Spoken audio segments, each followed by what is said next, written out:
Why did you choose Berlin over Montreal? It wasn't I didn't choose Berlin over Montreal. I mean, I still love Berlin very much.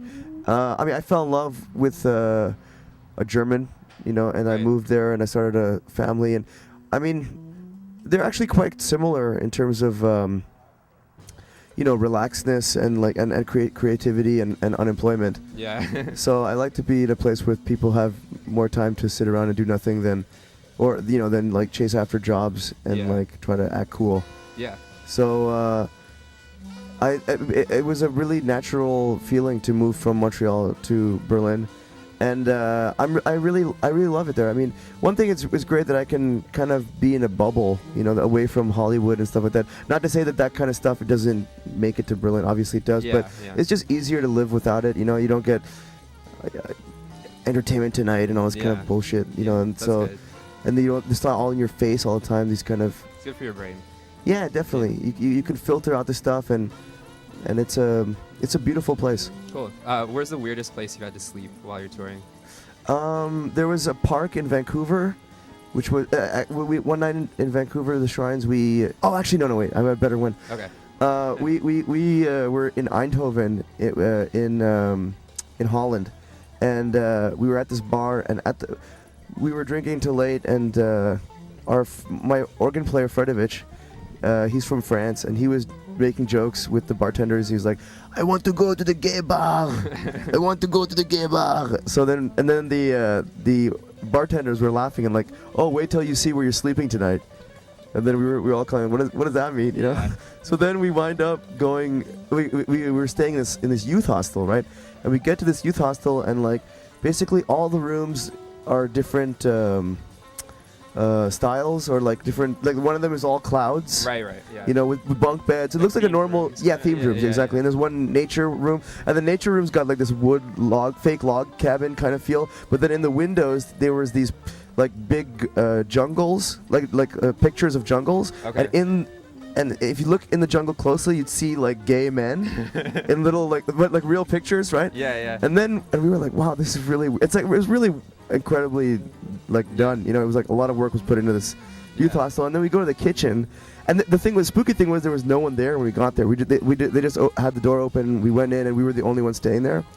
So then, in the kitchen, there was this huge mural of it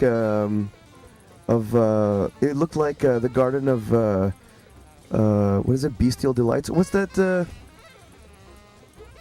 That painter. The garden. Yeah, it's a Hieronymus Bosch. Yeah, it looked like a Hieronymus Bosch painting. Okay. And the pictures though in the painting were real pictures of sexual, gay sexual stuff, stuff that hardcore stuff.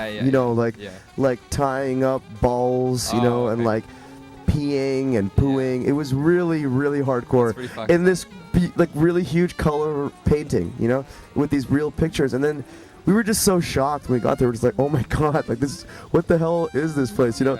And in the morning when I woke up, I woke up really early and I went to get a coffee, and there's this strange man in the kitchen, and he's just he works there, right? So I asked him, I'm like, hey man, who made this painting here? He's like, I made this painting. And I was like, wow.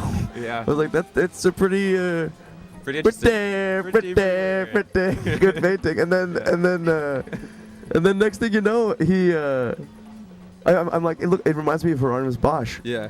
And he's like, yes, I like Hieronymus Bosch. And I was like, I heard that Hieronymus Bosch was really into some hardcore stuff, some black magic stuff and cult stuff, He's like, we too have black masses in the basement. And then I was like, really? Yeah. I'm like, can I see it? Yeah. And then he's like, yes, you can. And then then he stops right before he opens the door to the dungeon. He's like, but I must tell you, I'm in the process of cleaning. Right? So it was half dirty. Yeah. Which is really disgusting. Okay. Because it just smells like a peep show. Yeah. If you've ever smelled concentrated semen, right? Then that's what it smelled like. And so we went. So I start going in, and there was a girl with me, and she, he looked over and he's like, women are usually never allowed down here, only once during the year. And then we're just both like, oh my god. Then finally we get down there, right, and it's just like a carnival. You know, like there's like, I mean, there was no one inside, but there was this huge, there's a locker room fantasy area. Yeah, yeah. You know, and like everywhere there's these signs, no barebacking, use condoms, right? And then like there's these crosses, you know, set up, Yeah. and like face mask stuff, and like, and he's got a hose and a bucket down there too that he's like, you know, cleaning everything up, and like Yeah.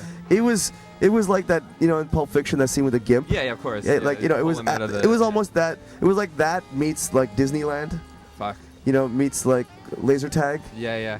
It was like a, it was like. Sounds great. Anyways, it was really shocking, Yeah. and so, and then he told me that all the pictures that were taken on that portrait were actually taken down there. Of course. Yeah. Yeah, yeah. It all comes back to. Yeah. And the only night that women are allowed there is there's a group called the New York Lesbian Mafia Okay. that actually fly there from all over the world, like these lesbians, Okay. and they get gather together there. in that place, and they have this huge like Weird orgy. Cool. Yeah. Makes So- sense. Yeah. Yeah, Yeah. we were there on the wrong day. Yeah, apparently. Yeah, you definitely missed out on that shit.